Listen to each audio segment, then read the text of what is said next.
get busy living or get busy dying. That's goddamn right. At some point, everything's gonna go south on you. Everything's gonna go south, and you're gonna say, this is it. This is how I end. Now, you can either accept that, or you can get to work. That's all it is. You just begin. You do the math, you solve one problem, and you solve the next one.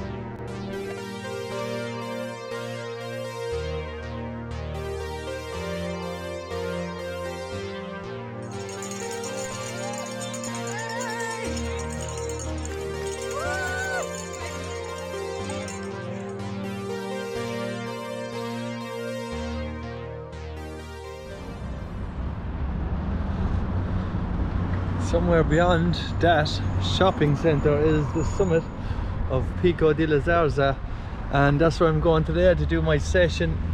Google tells me it's the highest point in the island of Fuerventura, and seems like a nice challenge. Looking at Strava, looking at the kind of segments that are there, it looks like it's going to be a pretty good workout.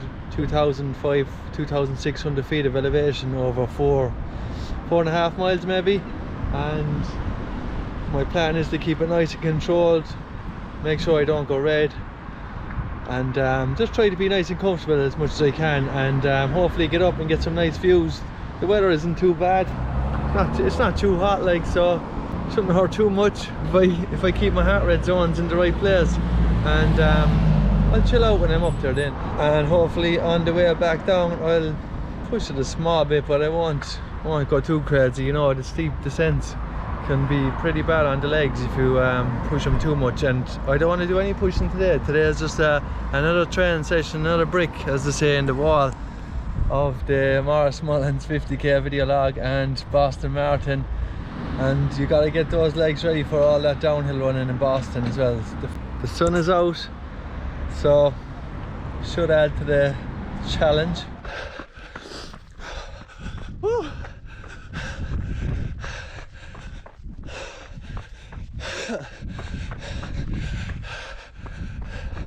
1 kilometer to the summit, so I have to say it's going to be a tough one.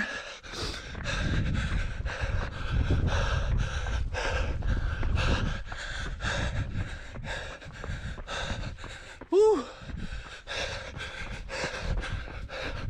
Heart rate is exactly where I want it to be. I'm not racing this. I'm not looking for any segments. I just want to get up, back down safely, and hopefully take in some nice views of the Canary Islands.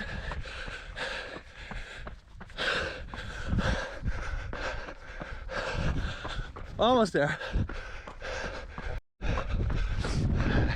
Hey. The real runner's high.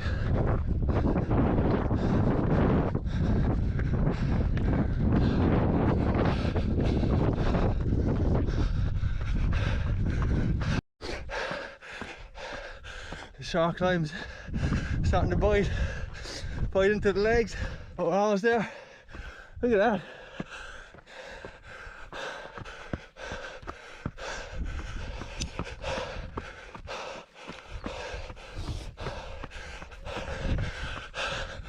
Just watching the heart rate, keeping it under 160. 45 minutes gone. Maybe 2 minutes left. 3 minutes to the summit. Some hills put manners on you. This is one of them. Whew.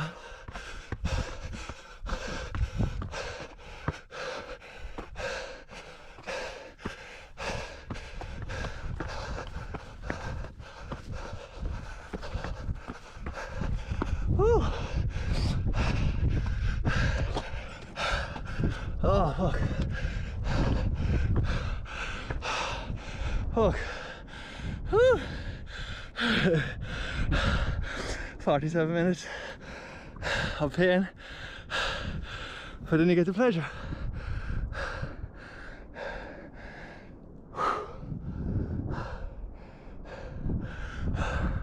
Don't look down.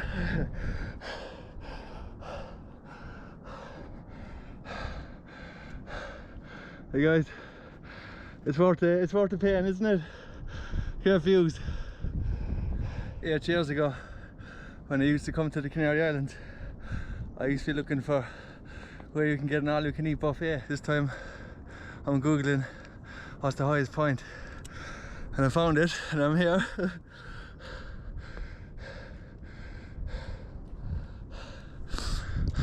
So if you want to know what the runner's high is all about, put on your shoes, get out there, because otherwise you're going to miss all this.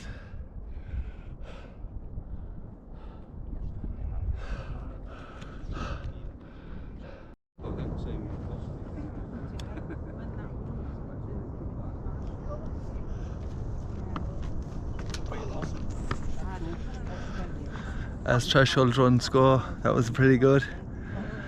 It's time to get out now and get a nice cup of coffee, chill out, take it all in.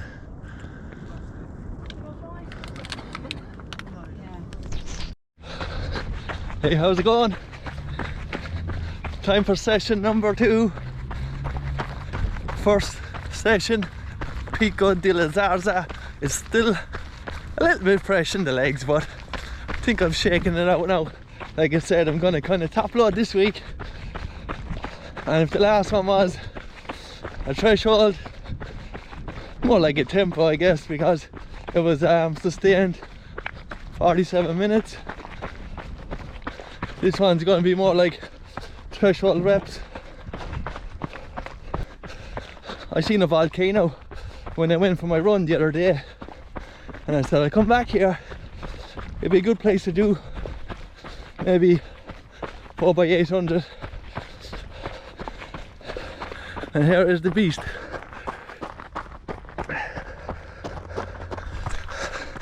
Mightn't look too big on the camera, but when I was over there the other day, it's quite imposing. So it's gonna be a tough workout.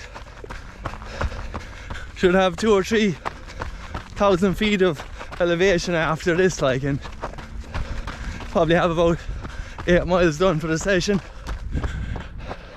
Second session, because I did a recovery run this morning, a couple of recovery runs since the last one, so the sun is out as well, so it's going to add to the pain. Just took some water with me. Don't plan on staying here too long. Getting these reps over with as fast as possible and get back to Corralejo.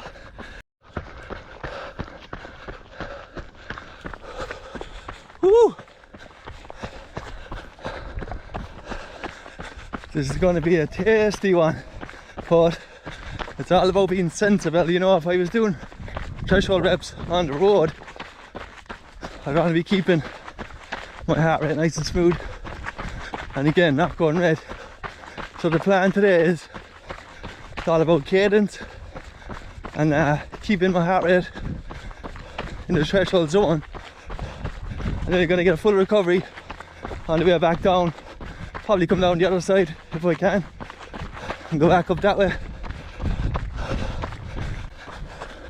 If I get the first one wrong and I'm starting to go red early in the second rep, you know, there's no point doing it, because that's not what I want to do today. Today's all about getting up, get the elevation in, I suppose, and trying to control the pace, because when it comes to the 50k, it's a long distance, and you could go out, start going red early on in the race, you're not going to sustain it. And these kind of sessions I'm doing now, it's all about trying to keep it controlled. And there'll be a time when I can go red. I don't want it to be today.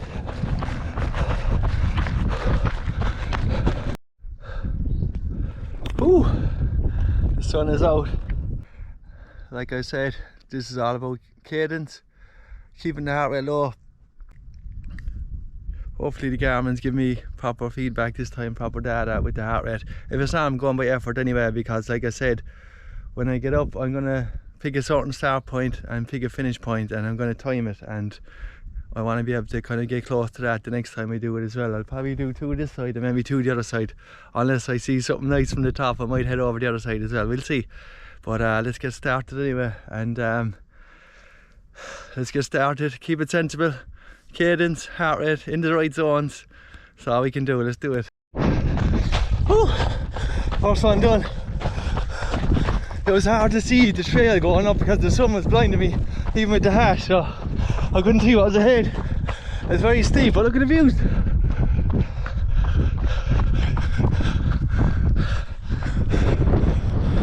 Unbelievable. It's the plan now to fully recover. From where I started, I think it took me 8 minutes on the watch. So if you multiply that by 4,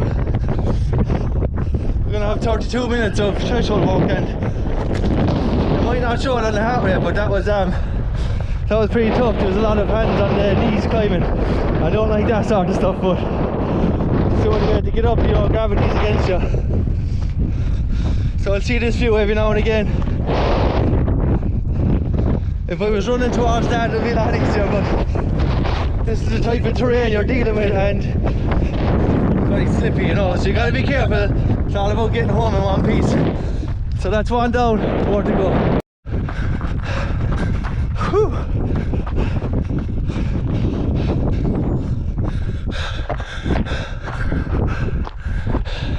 One to go. Might even get the sunset after this. Whew.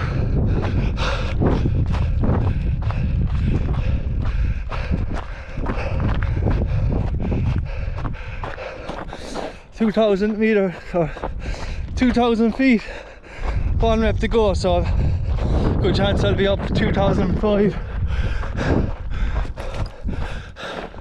I was happy with that rep now because I didn't stop once.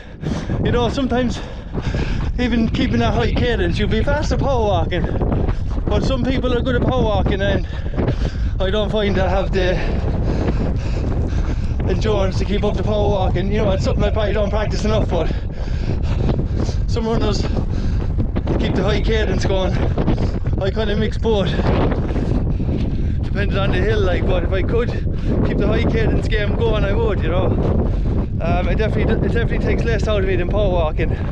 So I got up there now, just little steps, tip, tip, tip, tip, tip, but I got up without stopping, and that's what I wanted, like, because you find when you're power hiking, you're bending over, you can't expand your lungs, getting all the oxygen you need, and then you end up going red, like, so something you need to practice on. And if you're hunched up like that, it probably means it's very steep, or else you're going too fast.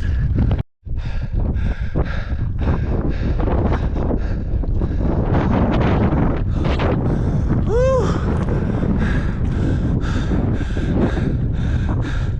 4 big ones, boy. 8-9 minutes a rep. Feel the burn. Look at that. We're done.